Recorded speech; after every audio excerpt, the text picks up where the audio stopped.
Nessa unidade aqui, nós vamos falar sobre as memórias de massas mais usadas nos computadores atuais, né? Seja notebook, seja computador, que é o HD ou o SSD. Tá? Ainda existe HD, né, para ser comprado, ainda é muito usado devido ao preço. Tá? A gente vai ver que é nítida a vantagem do SSD perante o HD, devido, né, que o próprio desenho a gente pode ver, ele tem uma parte móvel, tem um disco, né, porque o HD ele é composto de um disco é, é, é, de óxido, né, magnético, né, de material magnético, tá? Ele possui uma cabeça, que é uma bobina na ponta dele, e essa cabeça é que faz a leitura, tá? Então, ele tem partes móveis, já o SSD não, ele é composto, tá? De tipo mesmo material da memória RAM, flash, tá? Ele não possui partes magnéticas, então ele está menos suscetível a erros do que o HD, além dele ser mais veloz de acesso. Porém, o preço dele ainda é meio proibitivo, é maior do que o HD, porque é uma tecnologia nova. Mas a tendência é que o HD deixe de existir e o SSD tome lugar dele. Já está acontecendo isso, né? Se você quiser um computador melhor e um pouco mais veloz, um pouco mais caprichado, né? Você usa o SSD. Aliás, tá? Hoje é muito comum a gente usar, principalmente em notebook, o SSD de 256 GB, tá? Onde vai ter o boot do sistema operacional e eu vou carregar os aplicativos e um HD para armazenar dados, tá? De forma maior, de 1 TB e tal. Porque o SSD ele é mais rápido e está menos susceptível a erro, então eu colocando ele no sistema operacional para dar boot e tal, eu vou conseguir os benefícios do SSD a um preço mais acessível. Então hoje é comum essa mistura, tá? Esse padrão. Bom, o HD. O HD, né, é um disco rígido, ele é composto, ele é uma memória de massa, é uma memória volátil, tá? Ele não perde o conteúdo, é perene, ele possui é tipo um disco, né? Discozinho, lógico redondo, né? Com material magnético, tá? E que eu vou passar por ele um magnetismo, né? E esse magnetismo vai construir um campo magnético. O que é um campo magnético? É um ímã, tá? Então você tem um campo magnético, a sua vai normalmente do sul para o norte. Então, como é que a bússola da gente funciona, né? A bússola, ela é composto, o ímã, o ponteiro da bússola, ele é composto de um material que sofre, como é que eu vou dizer se a palavra fugiu? Ele é atraído, tá? Pelo norte da Terra, tá? É um material magnético que é atraído pelo campo magnético norte da Terra, tá? Então a bússola é para se direcionar. Quando você pega uma bússola e coloca ela, né? O ponteiro automaticamente vai sempre apontar para o norte. Aí você vai mexendo com a bússola até que o N dos pontos cardeais esteja em cima do ponteiro. Aí você vai saber que ela está apontando para o norte, onde é o sul, onde é o leste e onde é o oeste. Tá? Então é muito bacana isso. Então, esse é o magnetismo. Você pega um ímã, chega perto de um material de prego, por exemplo, material de ferro, né? E ele é atraído por esse ímã e puxa. Tá? É a mesma filosofia. Só que é um sinal, ele é um material magnético, tá? Em que eu vou passar um campo magnético, vou passar um ímã por ele, e ele vai pegar e vai mover o campo magnético norte e sul de acordo com essa movimentação que eu estou dando. Então, se o campo magnético está indo da direita para a esquerda, eu vou falar que ele é zero. Se ele está indo da esquerda para a direita, eu vou falar que ele é um. Então, aí dependendo do campo magnético, eu vou falar que ele é 0 ou 1. E é assim que funciona o computador. Eu tenho a cabeça, tá? Na cabeça tem uma bobina. A bobina é tipo um fio enrolado assim, tá? Então eu vou passar uma corrente na bobina, aí tem a regra da mão direita. Se eu passar uma corrente nesse sentido, o campo está para cá. Se eu passar uma corrente nesse sentido, o campo está para cá, tá? É a regra que a gente chama da mão direita. Vocês, se não estudaram ainda, vão estudar isso em física, tá? Bom, então essa cabeça eu vou passar uma corrente nessa bobina e dependendo do sentido da corrente, se for nesse sentido, ela vai gerar um campo magnético assim, e se a corrente estiver passando nesse sentido daqui para cá, vai gerar um campo magnético assim. Aí eu falo, esse campo magnético é 0, esse campo magnético é 1, por exemplo. Tá?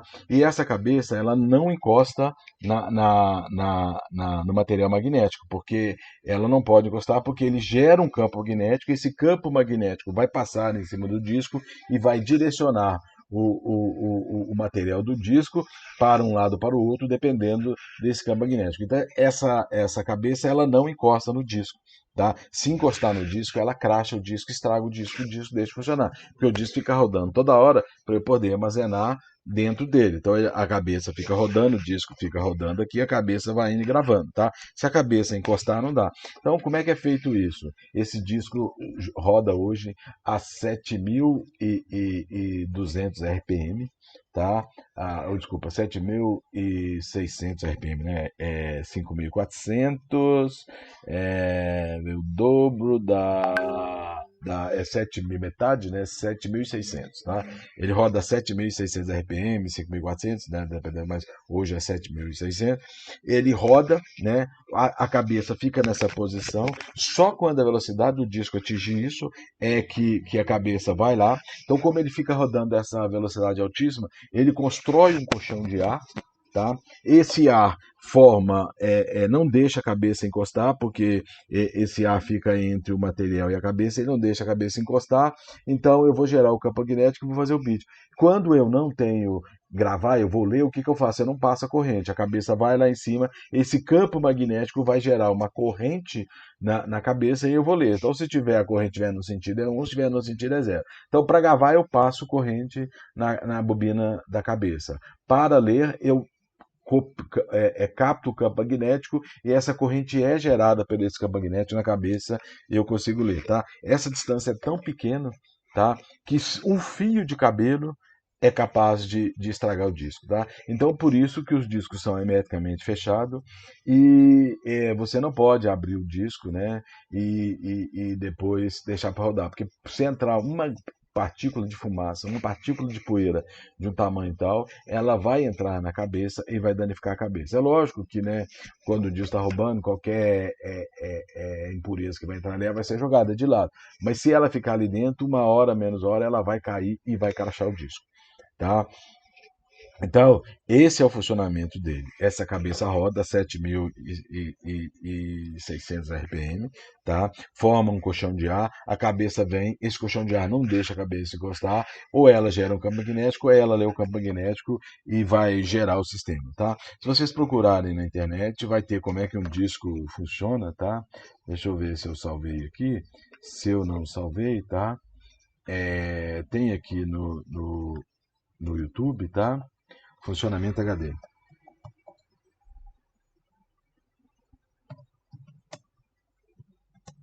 Vamos ver aqui.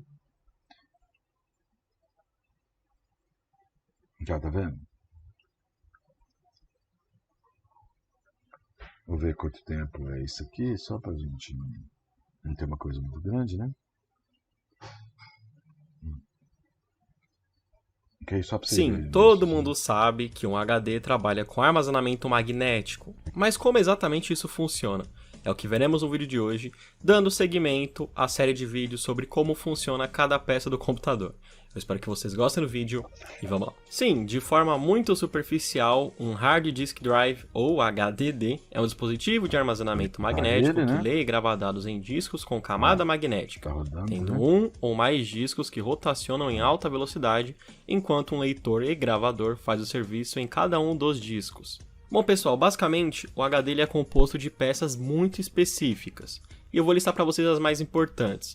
Você tem, por exemplo, o disco rígido, que é feito de cerâmico, alumínio e às vezes até vidro, e esse disco ele é coberto por uma fina camada magnética composta geralmente de óxido de ferro.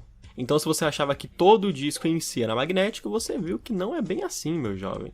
Depois disso a gente tem um eixo central que rotaciona o disco. Essa parte é bem importante, né? É daí que vem a velocidade que pode ou não aumentar consideravelmente a quantidade de leitura escrita que o HD tem.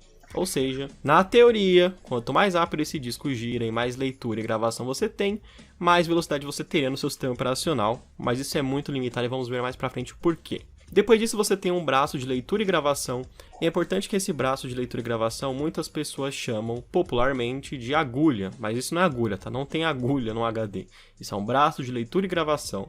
E o que vai na ponta desse braço de leitura e gravação é a cabeça de leitura e gravação, que é um eletroímã muito pequeno, que fica bem na ponta desse braço e serve para ler e armazenar os dados. Tá? E para que esse braço de leitura e gravação gire, que ele funcione, você tem um atuador que funciona para fazer a movimentação do braço de leitura e gravação. Depois disso você tem uma placa controladora que faz a ponte entre os dados e o computador. E por último, e não menos importante, você tem as ligações que funcionam entre o seu HD e a placa-mãe. No caso, a famosa entrada SATA, ou se teu PC for muito antigo, a entrada IDE. Beleza, Felipe, mas como exatamente que funciona tudo isso? Agora vem a parte divertida. Bom, pessoal, basicamente, assim como tudo na informática, o HD trabalha armazenando zeros e uns, de forma magnética, mas a lógica é praticamente a mesma, né? Só que é um pouquinho mais complexo. Quando você quer magnetizar uma informação, né? Magnetizar uma informação de forma bem grossa aqui, porque não é bem isso que ele faz. Quando você quer magnetizar uma informação, o valor desse dado é 1. Quando você quer desmagnetizar uma informação, o valor é 0. E tudo isso acontece enquanto o disco rotaciona, geralmente entre 7.500 a 10.000 rotações por minuto, dependendo do modelo do HD. Mas para desktop, 7.500 costuma ser o padrão, e para notebooks um pouco menos que isso. Então você imagina que enquanto esse disco rotaciona que nem um maluco, você tem o braço de leitura e gravação com a cabeça de leitura e gravação que faz todo esse processo do 0 e 1. Isso em milésimos de segundo, de uma forma extremamente rápida. Essa cabeça de leitura e gravação interpreta esses dados são enviados para o controlador repassa a informação para o sistema operacional. Mas como que isso funciona na prática e não só de uma forma rasa? Olha só que da hora, pessoal. O eletroímã que fica na ponta desse braço, ele trabalha fazendo trilhas extremamente pequenas. E essas trilhas são feitas em formato circular. E a cabeça de leitura e gravação é um eletroímã, certo? Esse eletroímã, ele gera um magnetismo que altera os polos do óxido de ferro que cobre o disco rígido. E essa alteração vai do positivo ao negativo e vice-versa. Tudo isso entre a camada que fica no disco rígido e esse eletroímã bem pequenininho que fica para ler e gravar dados. E isso funciona para que você organize as moléculas da superfície e indique a direção dos polos positivos e negativos da superfície, assim gerando uma carga eletromagnética que é interpretada como 0 ou como 1 pelo controlador do HD. Tudo isso acontece de forma alternada entre os polos milhares e milhares e milhares de vezes por segundo, e é assim que o disco rígido consegue armazenar dados. Já que todos esses bits de 0 e 1 eles são formados por uma sequência de moléculas. E o curioso é que quanto mais fino for essa camada eletromagnética do disco, melhor é o disco, porque assim ele fica mais sensível, então você consegue colocar mais informação em menos espaço. Basicamente é isso. Por isso que tivemos essa evolução tão grande em espaço em HDs. E é válido lembrar também que um HD pode ter um ou mais discos dentro dele, né? Ou pratos magnéticos, como você quiser chamar. E geralmente, para cada disco rígido, para cada prato magnético que você tem 2 braços de leitura e gravação. E o mais legal disso tudo é que nessas trilhas que são extremamente pequenas que o leitor cria, a gente tem setores, que são milhares e milhares de pontos que se usa para o armazenamento dessas informações. Por isso, o HD tem uma espécie de mapa de setores, para indicar quais são os espaços livres e quais não estão livres. No Windows, por exemplo, você conhece isso como FAT, que seria a tabela de alocação de arquivos. E ainda falando sobre o Windows, é legal a curiosidade da desfragmentação. Quando você armazena alguma informação no seu HD, geralmente o Windows ele espalha essa informação em milhares de cantos diferentes, em setores diferentes do HD. Com o tempo, a ideia de você desfragmentar o HD é que você una todas essas informações novamente, tornando o HD assim mais dinâmico, eu diria, fazendo com que ele engasgue menos. E aí vem um ponto interessante. Por que, apesar de você ter uma rotação muito alta, ou tecnologias de ponta hoje em dia, o HD é tão obsoleto comparado a um SSD? E é bem simples. O que acontece é que um SSD ele trabalha com coisas eletrônicas, armazenamento eletrônico, células eletrônicas. Já o HD, como a gente viu, é totalmente magnético. Então o processamento de um SSD ele é muito mais preciso, ele é muito mais rápido, ele é muito melhor. Sem contar que você pode derrubar um SSD e provavelmente não vai acontecer nada, né? Já com o HD, não tem mais o que fazer, sabe? Por exemplo, se você aumentar muito a rotação, você vai ter um HD muito quente, muito barulhento, consome bastante energia e, mesmo assim, não consegue ficar próximo de um SSD bem meia bola que você paga aí R$100, né? A diferença é que o HD ganha em armazenamento por custo, já o SSD costuma ser bem mais caro. E um HD que rotaciona em 7200 RPM padrão SATA 3 costuma ter uma leitura escrita na casa dos 200 megas por segundo, mais ou menos, né? Quando a controladora da placa-mãe presta. E já um SSD bem meia bola, você consegue cerca de 550 megas por segundo. Essa é a grande diferença entre os dois. E quando esses setores do HD são defeituosos, chamamos de bad blocks. É justamente quando não dá mais para fazer a leitura desses setores e você começa a ter perda de dados ou problemas no HD. Bom, pessoal, espero que vocês tenham gostado. Deixe aí suas dúvidas nos comentários. Ok, pessoal. Então, aí tá aí mais basicamente a comparação, né, do funcionamento do HD, mostrando, né, o que a gente já falou, o SSD, aí, né, já está aí a composição, prato, cabeça, cilindro, né, a superfície, né, que ele é feito, tá? O HD funciona, né, com o campo magnético que a gente faz, né? A direção da corrente de falas é 0,1, dependendo do lado que ele está falando, ele mostrou muito bem isso aí. Aí o problema do HD né, já que ele possui esse campo magnético, a cabeça não pode encostar, não pode crachar, então o problema é esse de crachar e estragar o disco. Uma vez arranhou, acabou, não tem mais jeito. Tá? É só outro prato novo, só tudo de novo. Se for abrir para trocar um prato, é quase o preço do HD, não compensa, né, você passar para o HD. E aí, né, o que você tem? Você tem o tempo de acesso da cabeça, o tempo de transferência, quer dizer, primeiro você tem o tempo de acesso aonde está guardado o dado. Né? Então, você está rodando, se ele chegou naquele, o dado acabou de passar, significa o quê? Que ele tem que esperar o dado passar de novo. Então, quanto maior a velocidade, né, de rotação, mais rápido é a gravação. Porém, o que ele falou, você aumentando a velocidade, vou ter que ter um rolamento grande, vai ter que esquentar, é lógico, né? Tudo esquenta com aumento de velocidade, e aí vai ter esse problema. Aí eu tenho a transferência interna, que é onde eu leio, a cabeça lê e transforma para dentro do disco para ser manipulado, né? A interface do disco. E depois a transferência externa também, que é do disco para o computador. E a gente tem essa tecnologia SATA e IDE, tá? Bom, aqui tá para a gente ver, a gente viu, né? Hoje a gente veio com a tecnologia primeira, era IDE, ela não conseguia, porque ela era paralela à PATA, tá? Ela não conseguia uma boa velocidade. Aí veio o SCSI, que é uma tecnologia mais cara, porém mais veloz, usada mais em servidores, e hoje veio a SATA, que praticamente acabou com as outras interfaces. Tá? A SATA hoje eu consigo velocidade boa a um custo bem baixo, custo bastante factível, e a gente hoje então está usando SATA para tudo, tanto para servidor. E hoje a gente está com a SATA 3, que a taxa de transferência é de 600 megabytes por segundo. Tá? A tecnologia IDE é aquele conector maior, grande, paralelo, tá? Por incrível que pareça, passa os 8 bits de cada vez, porém ele tem um sério problema que a gente chama de linha cruzada, vocês vão aprender isso em rede, porque quando eu passo uma corrente elétrica por um fio, ele funciona como uma antena, ele radia um sinal eletromagnético, esse sinal eletromagnético entra no outro fio, gera ruídos no outro fio e pode comprometer a minha transmissão. Então, a transmissão paralela, ela tem um limite de velocidade exatamente por causa desse ruído. Então, eu não consigo uma velocidade maior. A velocidade IDE, ela parou em 133 megabytes por segundo. Tá?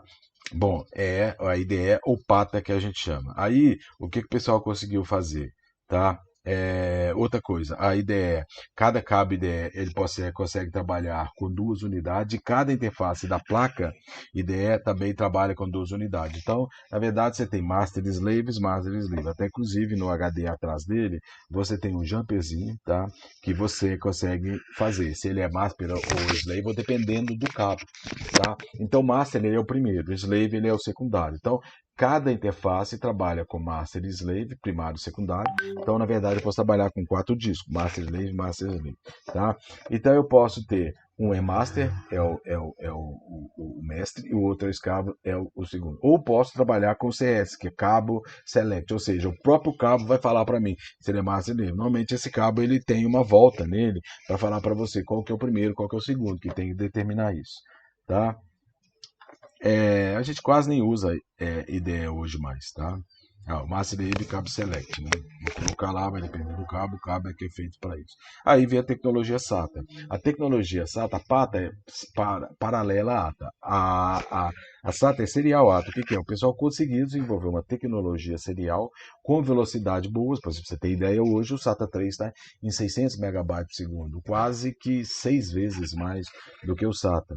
Tá? E por quê? Ele é serial, vai passar um bit atrás do outro, tá? Em 2 fios só. Porém, a grande vantagem dele é que ele não tem linha cruzada, então ele não tem ruído, não tem interferência, então eu consigo velocidades maiores. Só que a tecnologia, o problema é que você vai passar no mesmo fio 8 bits, um atrás do outro. Tá? Então tem tecnologia que faça isso transmitir. Esse aqui é o problema. Tá? Então, a unidade SATA, né, eu tenho a energia e os dados vai precisar de tamanho de diferença do cabo SATA para o cabo ATA. Tá? Aí eu estou mostrando os HD, só para você ver a diferença de uma ideia para um SATA. Tá? Só olhando assim para o cabo de um PATA para um SATA, quer dizer, você já sabe, né, as conexões de olhar, você já entende disso.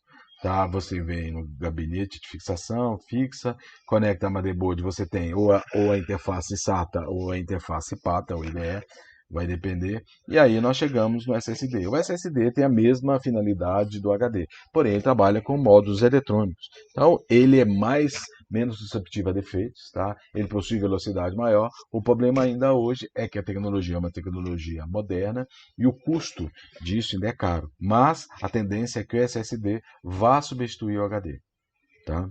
Bom, ele tem a mesma interface, é interno, ele trabalha com memória, tá? Só que é eletronicamente a gravação em chips de armazenamento. Tá? A diferença é o tamanho, a confecção, né? Eu posso ter SATAs pequenos, né? E de grande capacidade de velocidade, que é o que vai acontecer, né? Para notebook, então, o SSD ele é muito melhor do que o HD, tá? A grande diferença é a tecnologia que vai gerar na velocidade e na vida útil, tá?